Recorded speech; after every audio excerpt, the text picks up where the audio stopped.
Book बैठक के इस भाग में हम लोग के साथ बातचीत करने के लिए लेखक रमाशंकर सिंह जी हम लोग के साथ हैं। धन्यवाद सर इसमें भाग लेने के लिए। जिनकी किताब है नदी पुत्र, उत्तर भारत में निषाद और नदी। बातचीत की शुरुआत इस बात से करेंगे कि हम लोग ये कहावत सुनते आए हैं कि मनुष्य एक सामाजिक प्राणी है।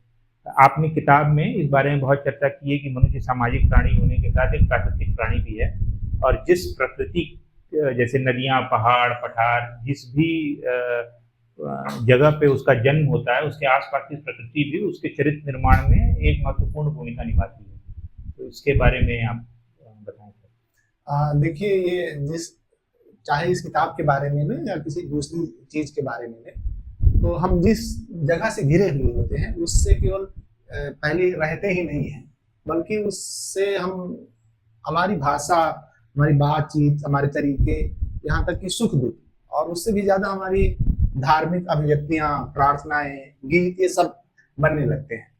आप कल्पना कीजिए कि एक ऐसे समाज की कल्पना कीजिए जहाँ कोई संस्थागत धर्म ना हो, मोटी किताबों वाला धर्म ना हो, किसी पैगंबर, किसी ईश्वर वाला धर्म ना हो। तब अगर कोई किसी नदी के किनारे रह रहा है, पर्वत के किनारे रह रहा है, या रेगिस्तान में रह रहा है, तो उसको अगर रोने की इच्छा होगी तो कहाँ रोएगा? तो हो सकता है वो किसी बालू के टीले के सामने रोए, या खुश हो तो उसी बालू के टीले की, उसी भू से वो प्रार्थना करे। ऐसे ही नदियों के साथ भी लोग करते हैं कि उसके सामने रो सकते हैं, उससे प्रार्थना कर सकते हैं। अब देखिए कि भारत में जो सबसे पहला लिखित रूप मिलता है साहित्य का, वैदिक साहित्य, तो उसमें प्रकृति की इतनी ज्यादा आपको प्रार्थनाएं मिलेंगी, इतनी ज्यादा ऋचाएं मिलेंगी कि कोई नदी की प्रार्थना कर रहा है, पेड़ों की प्रार्थना कर रहा है, पशुओं की प्रार्थना कर रहा है। वो ऐसा इसलिए वैदिक जन कर रहे हैं कि वो उसी समाज में रह रहे हैं। तो इसी तरीके से जब कोई समाज किसी भी जगह पर रहेगा तो उससे वह जुड़ेगा, उसी से उसकी चीज निकलेगी।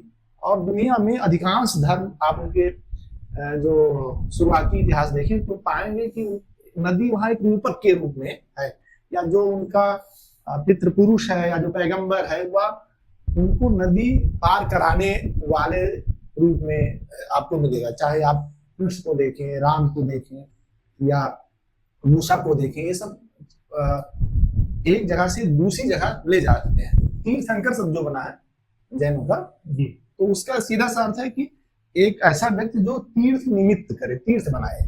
और तीर्थ क्या है? जहां पर पानी हल्का सा कम हो और आप एक जगह से दूसरी जगह चले जाएं, मतलब एक किसी खास जगह से दूसरी जगह तक चले जाने जो घटना है, संतरण है, वह तीर्थ है। और जो उसको बनाता है, उसका निमित्त करता है, वह तीर्थंकर कहलाता है।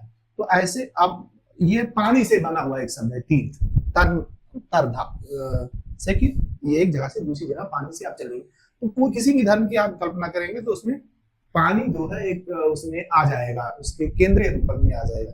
भारत में भी यह सबके जीवन में शामिल है, पानी हर व्यक्ति के जीवन में शामिल है, लेकिन एक खास समुदाय, जो इंसानों का समुदाय जिसमें कई जातियां, उसमें वो सीधे सीधे उनकी जो है जीविका में जुड़ा हुआ है, उनके रोजमर्रा के जीवन में जुड़ा है, उनके प्रार्थनाओं में जुड़ा है, गीतों में जुड़ा है, शोक प्रकट करने के तरीकों में जुड़ा है, वो लोग खुश होते हैं उन तरीकों में भी जुड़ा है। तो ये जो प्रकृति है वह मनुष्यों को बिल्कुल रूप देती है हमेशा। पुस्तक में आपने इस बात, जाति प्रथा के बारे में भी बहुत बात की है। अन्य सभ्यताओं या आज अन्य देशों में हम लोग देखते हैं तो सोसाइटी में क्लास तो है, पर वो क्लास उस तरीके से नहीं समाज में असर डालता है जिस तरीके से हम लोग के यहाँ जातियों का असर या प्रभाव है हमारे समाज में।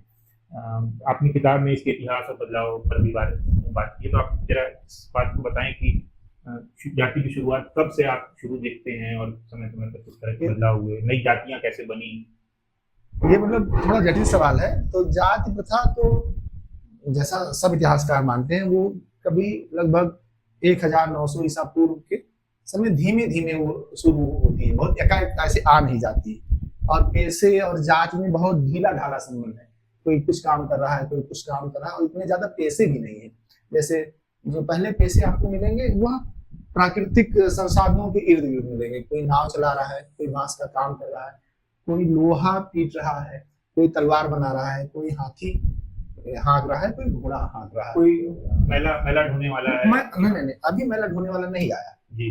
तो ये बाहरी दुनिया है। लेकिन जैसे ही आप बनारस का उदाहरण लें, ये सबसे ज्यादा पुराना शहर माना जाता है। तो जब ये शहर बना होगा तो सब लोग, बस्तियां बनी होंगी तो शौचालय बने होंगे, लेकिन जब शहर नहीं बने थे तो उस तरीके से शौचालय नहीं बने। तो जो मानव मलमूत्र उठाने वाले लोगों का एक समूह अस्तित्व में आया और उनका एक पहले पेशा आया। ऐसा नहीं कि कहा गया ये इस जाति के लोग हैं, ये मानव मलमूत्र उठाएंगे। ये सुनने में आपको अजीब लगेगा, लेकिन ये ऐतिहासिक सच्चाई है। लेकिन धीरे धीरे जो लोग मानव मलमूत्र उठा रहे थे, एक जगह से दूसरी जगह ले जा रहे थे, यह एक पेशा था। उस पेशे को एक जाति में बदल दिया गया, ठीक। और ये बताया गया कि इनको यह निश्चित जगह पे रखा जाना है। फिर या जो चमड़े का काम करने वाले लोग, तो आप शुरू में वैदिक साइड में देखिए तो चमड़े का दस्ताना लोग पहन रहे हैं, कवच पहन रहे हैं, घोड़े पर उसकी बना रहे हैं, चमड़ा उनके जीवन में शामिल है, उसी से पानी भर रहे हैं। लेकिन एकाएक आप पाते हैं कि लगभग मौर्यों के बहुत साम्राज्य के उदय के थोड़ा सा पहले ही आप पाते हैं कि एक जाति का नाम हो गया है, चर्म का जाति का नाम हो गया है।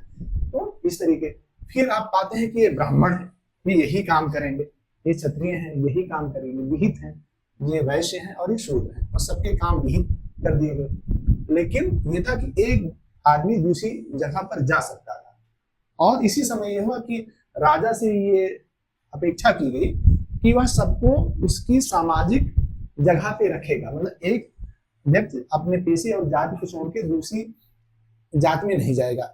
लेकिन कोई भी समाज कभी भी राजा की इच्छा और किसी किताब की इच्छा से नहीं चलता है। मनुष्य का स्वभाव होता है कि वह अपने वर्तमान स्थिति से दूसरी जगह जाता है। तो लोगों ने अपनी जातियों से अलग हट के दूसरे पेशे अपनाए, दूसरी जाति की स्त्रियों पुरुषों से विवाह किया।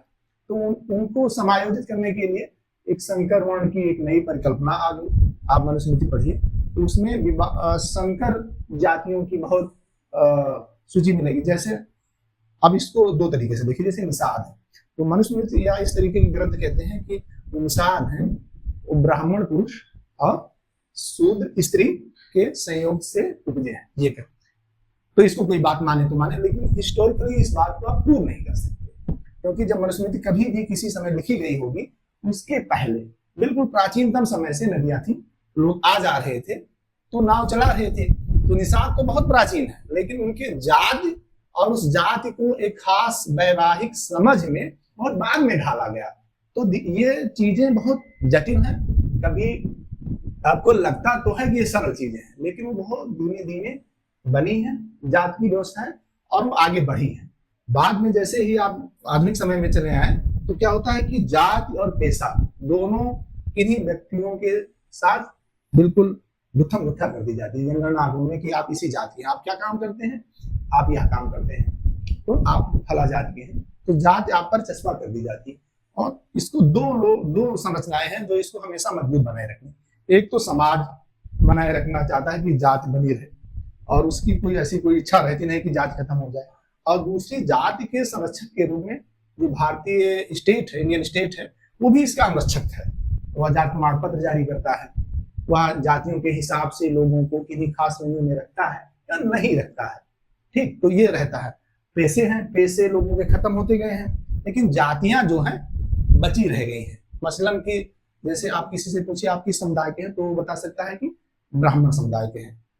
तो कोई जरूरी नहीं है कि ब्राह्मणों के लिए विहित जो अच्छा काम है, यज्ञ करना, यज्ञ करवाना, पठन पाठन, दान लेना और दान देना, ये अच्छा काम वो कर रहा हो, कोई जरूरी नहीं है ये काम कर रहा हो, लेकिन उसकी जात बची हुई है। उसके पेशे विविध तरीके के हो सकते हैं। जैसे निषाद है तो कोई जरूरी नहीं है कि निषाद जो है नाव चला रहा हो सकता है कि वो कोई यूनिवर्सिटी में प्रोफेसर हो। दुर्भाग्य से निषाद यूनिवर्सिटी में बहुत प्रोफेसर नहीं है, मुझे लगता है कि बहुत कम लोग हैं जो इस समुदाय से आते हैं यूनिवर्सिटी में प्रोफेसर हो या जज हो या कोई बड़े अधिकारी हो।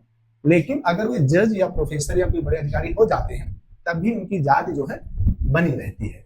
ये तो एक सकारात्मक रूप से कह सकते हैं। लेकिन बहुत उसमें ये है कि नाव चलाना उनका पेशा माना गया था, नाव चलाने के पेशे से हट गए या नाव चलाने से उनकी जीविका नहीं हो पा रही, मछली पकड़ने से उनका जीवन नहीं चल पा रहा है, बालू निकालने से उनका जीवन नहीं चल पा रहा है। तो पेशे से जो जीवन चलता था वो तो खत्म हो गया है। लेकिन पेशागत जो पहचान है जात से जुड़ी वह जो है बची हुई है। तो एक ही समय में जाति का जो है कलंक किसी भी जाति का बचा हुआ है और उसका पेशा बदल गया है। तो एक जटिल समय में है कि आप पेशा तो कुछ भी अपना लें लेकिन जाति को नहीं छोड़ सकते, ये एक दिक्कत है। और इसको आप तब तक नहीं इससे उबर पाएंगे कि भारत देश कम से कम जब तक वो समृद्धि का है बंटवारा ठीक से ना हो, सबको खाने पीने भर का मिले, सबके बच्चे स्कूल जा सके, सब अच्छे से दवा दारू कर सकें, तब लोग सोचेंगे कि हम जात को पीछे छोड़ाएं। अभी जो प्राइमरी चीजें हैं वो लोगों को नहीं मिल पा रही, तो इसलिए क्या होता है कि वह इसे आगे नहीं जा पाते। कुछ लोग जिनका एक आरंभिक चीजें मिल गई हैं कि भोजन मिल रहा है, एक छत है, थोड़ी शिक्षा मिल गई है, तो इस बारे में वो सोच सकते हैं। लेकिन इसको जाति को तब तक खत्म नहीं कर सकते जब तक कि यह एक सर्वानुमति हो कम से कम। और अगर सर्वानुमत ना हो तो एक बहुमत इसके साथ हो कि अब हमें जाति को छोड़ देना चाहिए और हमें नई चीजें करनी चाहिए। और ये नई चीजें उपलब्ध कौन कराएगा? ये उपलब्ध कराएगा इंडियन स्टेट, भारतीय राष्ट्र राज्य, कि सबको इतना मिले कि वो अपने जाति के पास ना जाए और तभी उसका जीवन चल जाए। बहुत सारे लोग हैं, जैसे कि आप ये बनारस में देखते होंगे या किसी भी शहर में आप जाइए, पुलों के नीचे या जो ऐसी जगहें छूटी हैं जो बांस का काम कर रहे हैं, तो आप उनसे कहिए कि वो किस जात के हैं, तो 3-4 जातियों के हो सकते हैं, बसोर हो सकते हैं, बसपुर हो सकते हैं, धरकार हो सकते हैं, डोम हो सकते हैं, ठीक।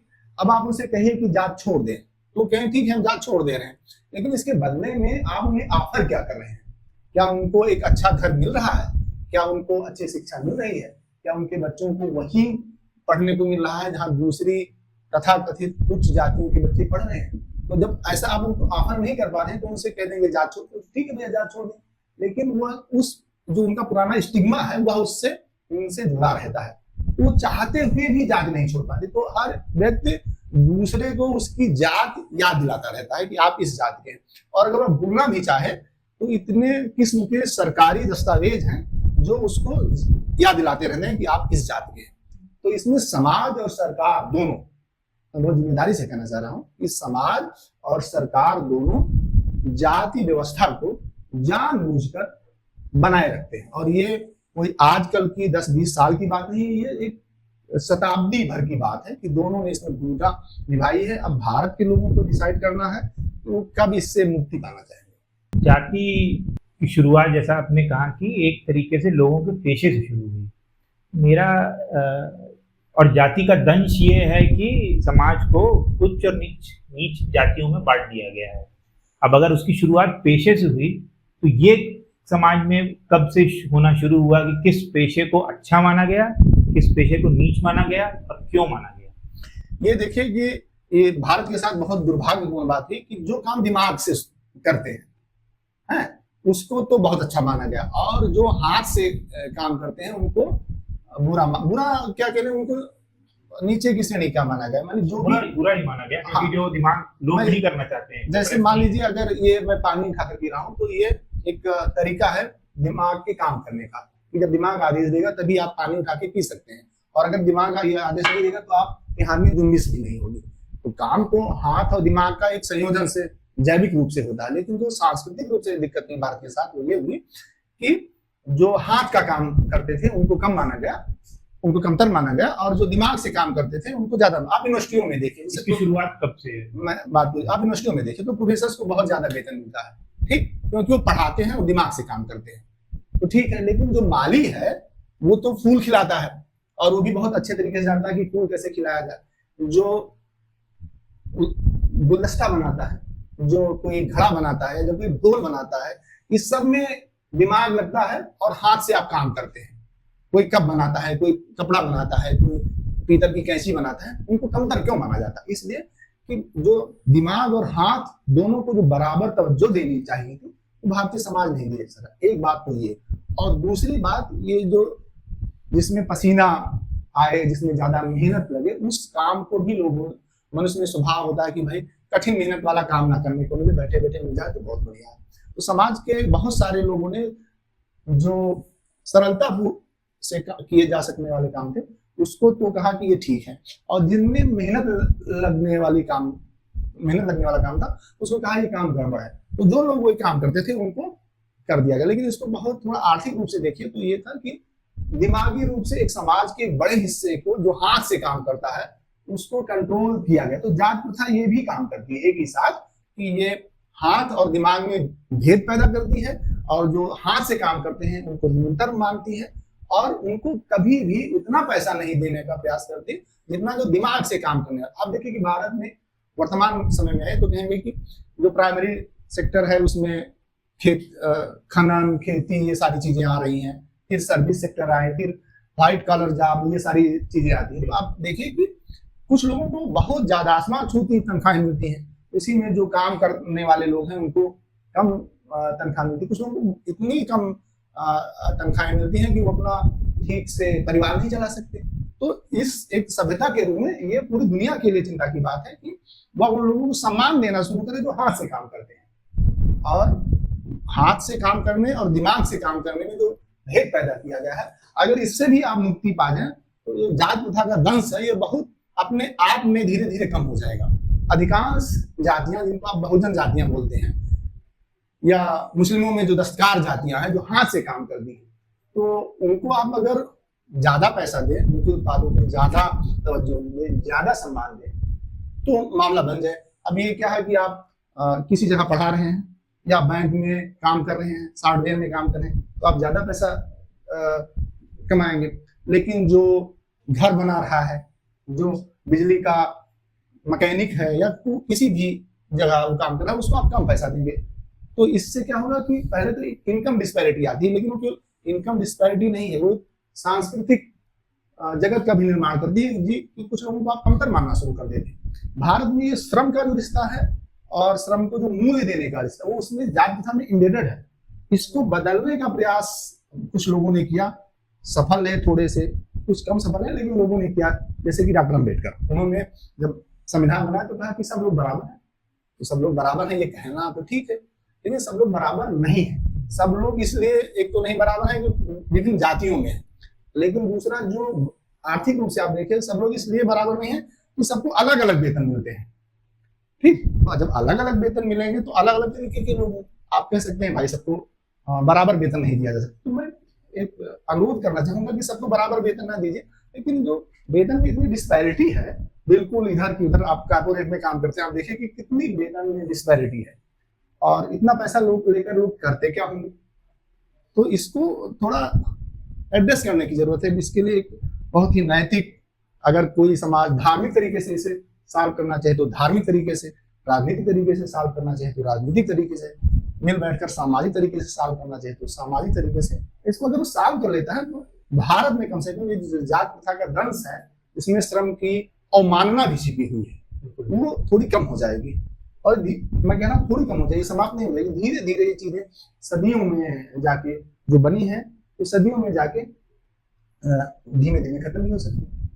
आपकी किताब में इस बात का भी उल्लेख है कि आज़ादी के बाद जब हम नई नीति निर्माण कर रहे थे तो खेती पर और किसानों पर तो सरकार ने एक तरीके से अलग से ध्यान दिया, पर नदी पे आश्रित जो अर्थव्यवस्था थी उसको एक तरीके से खेती का ही भाग मान लिया गया, उसको अलग से उस अर्थव्यवस्था पर उस पर अलग से कोई ध्यान नहीं दिया गया। जैसे नदियों पे आधारित जो लोग थे, नदियों पे आधारित जो काम थे, उसको अलग से उसको बढ़ाने का, बचाने का, इस पे जो है ध्यान नहीं दिया गया। क्योंकि किताब में हमने बताया है कि जिस तरीके से किसान का अपनी भूमि के साथ संबंध होता है, वैसे ही एक निषाद का नदी के साथ संबंध होता है। जी, पर उस पर ध्यान नहीं दिया गया। तो इस बारे में थोड़ा बताएं कि कैसे नदियों के किनारे जो अर्थव्यवस्था है या समाज है वो खेती करने वाले से अलग है।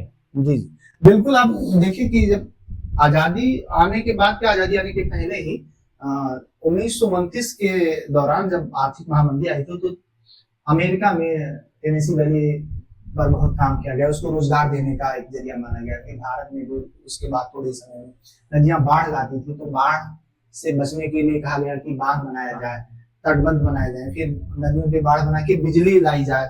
तो नदियों से पर बांध बना के बिजली लाई गई जगह जगह। बिजली को आधुनिकता, ज्ञान, विज्ञान इस सब का प्रतीक माना गया, उसी से सारी चीजें चलती हैं। हम लोग जो बात कर रहे हैं, अभी बिजली चली जाए तो मामला गड़बड़। तो बिजली ये है एक तरीके से आधुनिकता की वाहक है, तो बिजली को महत्वपूर्ण माना गया, इससे नहर निकाली गई। तो ये सारी चीजें क्या है कि जो नदी के किनारे से बाहर के समुदाय थे उनकी सुख सुविधा या उनकी जो भविष्य की योजनाएं हैं उनको ध्यान में रखकर की गई। लेकिन और लोगों ने माना कि ये जो कुछ हो रहा है इसमें वे सब लोग समाहित हो जाएंगे, जो नदियों के किनारे हैं, जो नाव चलाते हैं, जो मछली पकड़ते हैं, सबका भला होगा तो उनका भला होगा। लेकिन दिक्कत दो हुई, एक तो जो नदियों के किनारे समुदाय थे उनका जीवन नदियों से जुड़ा हुआ था और उनके पास खेती लायक जमीन नहीं थी, और तब खेती लायक जमीन की उनको उतनी आवश्यकता नहीं थी कि उनको जमीन चाहिए। लेकिन जब उन्होंने पाया कि उनके पास जमीन है नहीं और नदी से उतनी आय हो नहीं रही है, और जो कुछ है भी उससे उनका पढ़ाई लिखाई नए रोजगारों में भागीदारी वाकई नहीं हो पा रही, तो लगभग वहीं पर वो छोड़ दिए गए कि अगर आपका इससे गुजारा हो रहा है तो हो रहा है। लेकिन नई चीजें जैसे आई तो वह गुजारे की उनकी चीज वह भी खत्म होती गई। मसलन जैसे कि 1820 के दशक में गंगा में स्टीमर आए, तो उसने हाथ से चलने वाली जो नावें थी उनको केवल नदी को पार कराने के लायक छोड़ा, यानी पहले वो लंबी दूरी की नावें जाती थी, यात्रा के लिए इस्तेमाल होती थी, बाद में बंद हो रहा। यात्रा से ज्यादा माल वाहन के रूप में नावें ही बहुत मुख्य जरिया हुआ करती थी, तो स्टीमर ने उनको हटा दिया।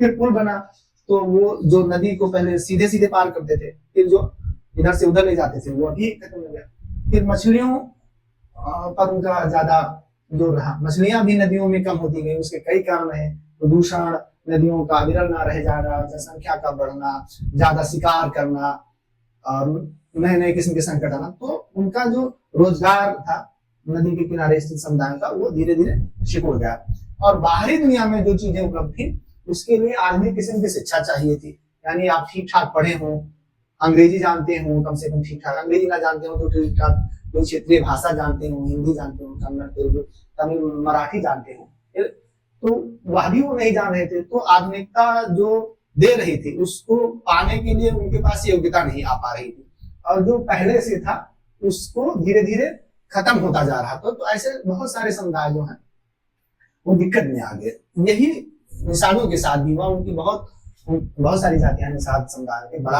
अम्ब्रेला टर्म है, उसमें और कई जातियां हैं, दर्जनों जातियां हैं। उनकी जनसंख्या एक बड़ी उनका जो जनसंख्या वो काफी है उत्तर प्रदेश में, निर्माण करती है उत्तर प्रदेश के समाज में, उत्तर भारतीय समाज में। लेकिन उन्होंने पाया कि वो कहीं दिक्कत में फंस गए। तो इस समय आप देखें कि एक जो निषाद बालक है वो क्या करे, अगर उसके माता पिता नाव से संबंधित किसी जीविका के साधन से जुड़े हैं नदी के, तो उसके लिए क्या ऑफर है इस समाज के पास? क्या वो यहाँ बीएचयू में आके बहुत अच्छी शिक्षा ग्रहण कर ले? बीएचयू तो सस्ता है, क्या किसी प्राइवेट स्कूल में, प्राइवेट कॉलेज में जाकर वो पढ़ सकता है या पढ़ सकती है? तो आप पाएंगे कि वो नहीं पढ़ पा रहे हैं, क्योंकि किसी भी बच्चे का पढ़ना इस बात पर भी निर्भर करता है कि उसके माता पिता की वल्नरेबिलिटी कितनी कम है। तो इन समुदायों की वल्नरेबिलिटी बहुत ज्यादा है और इसके कारण उनके बच्चे भी ज्यादा वल्नरेबल हो जाते हैं। इसी क्रम में आगे बढ़ाते हैं कि नदी के किनारे जो लोग बसे हुए थे उसमें बालू उत्खनन पे भी जो है आपने बात की है कि कैसे बालू उत्खनन पे ये उनका पेशा हुआ करता था, बट एक तरीके से पेशा उनसे छीन लिया गया है। इसमें देखिए बालू उत्खनन वाला जो आया है मामला, ये बहुत अभी 100 साल पुराना आप कह लीजिए, और ये भी जब सीमेंट के कारखाने भारत में लगने शुरू हुए 1920 के दशक में, पहले सूखी और खड़ी सूखी चिनाई का प्रयोग होता था, फिर बालू आया। तो बालू पहले तो स्थानीय नदी के से दूर इलाकों में आसानी से उपलब्ध हो जाता था, फिर नदी से निकाला जाने लगा। फिर कहा कि बालू की जगह मोरंग आप निकालिए तो वो ज्यादा मजबूत होगा। फिर 2005 में national highway authority of India का जब सार हुआ, खूब सड़कें बनने लगी। आप देखिए कि रोज आप अपने गांव जाते होंगे तो 6 महीने बाद जाएंगे तो वहां एक बड़ी सड़क बनी मिलेगी। ये जो सड़क बनती है उसमें बालू का प्रयोग होता है, मोरंग का प्रयोग है, और जब सड़क बन जाती है तो उसके दोनों तरफ की चीजें बहुत मूल्यवान हो जाती है, उसमें भी बालू का होता है। तो इस बालू निकालने में ये जातियां निषाद समुदाय की जातियां संलग्न थी। लेकिन जैसे ही बालू का ये पैसा थोड़ा लाभप्रद हुआ तो इसमें दूसरी जातियां भी कूद पड़ी। और मैं अपनी स्मृति के आधार पर कह रहा हूँ, 1966 या 67 में एक निर्णय आया सुप्रीम कोर्ट का और कहा गया कि इन जातियों को प्राथमिकता दी जाए, प्रेफरेंस दिया जाए ठेके में। उन जातियों को प्रेफरेंस दिया जाने लगा। अभी भी यह नीति जारी है कि उनको प्रेफरेंस दिया जाता है।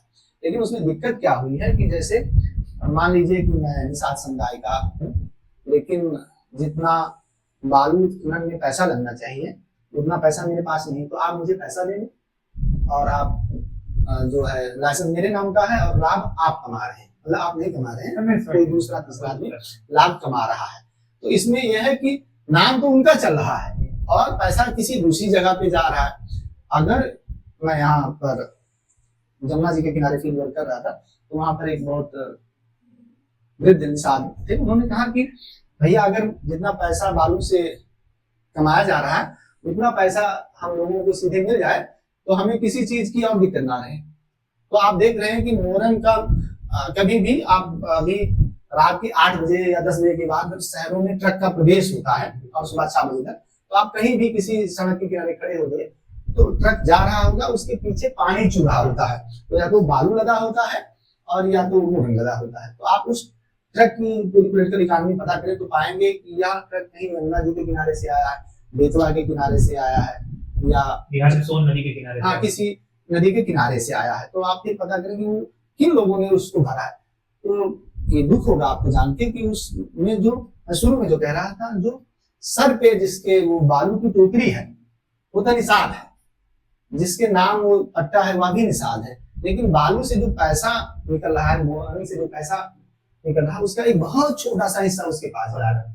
तो अगर ये पैसा उसको ठीक से जाता और एक डिस्ट्रीब्यूटिव तरीके से जाता, बहुत ही न्यायपूर्ण वितरण मूलक तरीके से जाता कि यहाँ से बालू निकल रहा है, इसके आसपास के इंसानों को पैसा नहीं है, तो वो समृद्ध हो सकते थे, उनके बच्चे पढ़ लिख जाते, हाँ, और उनकी बेटियां पढ़ लिख जाती, वो भी अच्छी जगहों पर जाते, लेकिन ये हो नहीं पा रहा। तो होता क्या है कि शुरुआती उत्साह में अपने बच्चों को प्राइमरी में भेजते हैं, कुछ इंटर कॉलेज तक चले जाते हैं, लेकिन उसके बाद जैसे जैसे शिक्षा महंगी होती जाती है वैसे वह शिक्षा संस्थानों से दूर हो जाते हैं। शिक्षा में आ भी गए, बीए कर ले, बीएससी कर ले, बीटेक कर ले, एमटेक कर ले, पीएचडी कर ले, नौकरी नहीं मिली तो जो इन तबकों के नौजवान हैं, वल्नरेबल तबकों के नौजवान हैं, शिक्षा पूरी करने के बाद आपको एक लंबे समय तक इंतजार करना होता है, वेटिंग पीरियड।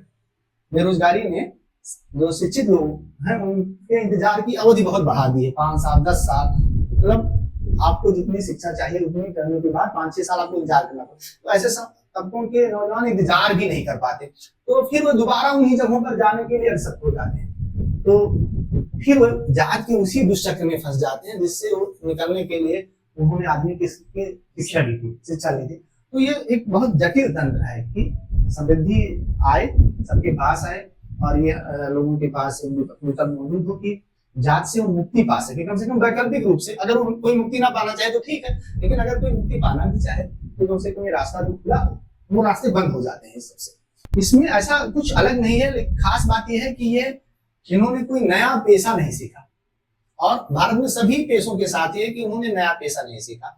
उनको लगा कि इससे मामला बन जाएगा, तो पुराने पेशे से मामला बन नहीं रहा किसी भी जाति का, साधुओं के साथ ही नहीं।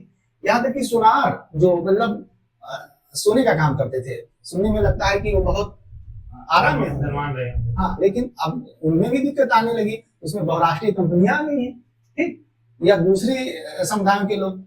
आप किसी भी चीज की कल्पना कीजिए तो उसमें एक बहुराष्ट्रीय कंपनी आ गई है, तो वह क्या कर रही है कि जो चीजें इन्हीं पेशों से जुड़ी थी उनको वो बना के बेच रही है। बाकी जातियों का पैसा नष्ट हो गया जैसा मैंने पहले कहा, और उस पैसे में थोड़ी बहुत अगर इनकम नहीं रही होगी वो भी नष्ट हो गई है, और नई चीजें उनको मिल नहीं रही है। तो पुरानी चीजें आप नष्ट कर दे रहे हैं, नई चीजें मिल नहीं रही, तो ऐसे में लोग खाली हाथ हो गए। खाली हाथ मतलब कोई काम नहीं है, क्या करें।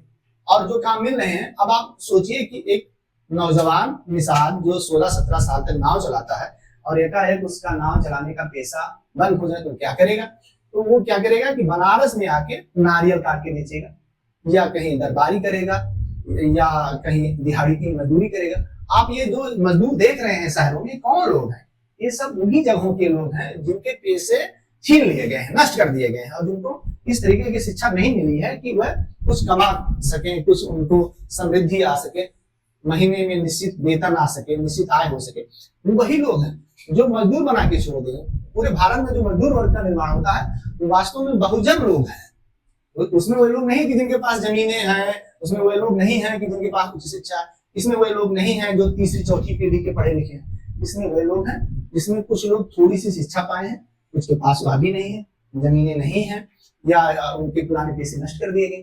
तो वो एक ऐसे भारत का निर्माण कर रहे हैं जो आज कोई काम कर रहा है, कल दूसरा काम कर रहा है, तीसरा काम कर रहा है। आप देखिए विवाहों में जो लोग स्ट्रीट लाइट रख के चलते हैं, वो कौन नौजवान होते हैं? वो दिन में कोई दूसरा काम कर रहे होते हैं, और रोज तो विवाह होता नहीं है कि रोज रोज विवाह में लाइट उठाएं। तो जिस दिन लगन होती है उस दिन उनको कोई कह देता है कि तुम आ जाओ, वो चले जाते हैं, तो उसका उन्हें पैसा मिल जाता है। लेकिन क्या वो वास्तव में उठाना चाहते हैं? किसी से पूछिए तो वो ये नहीं करना चाहते। तो उनमें से पूछिए तो अगर बनारस के आसपास पूछेंगे तो इन्हीं सब जातियों के लोग निकलेंगे।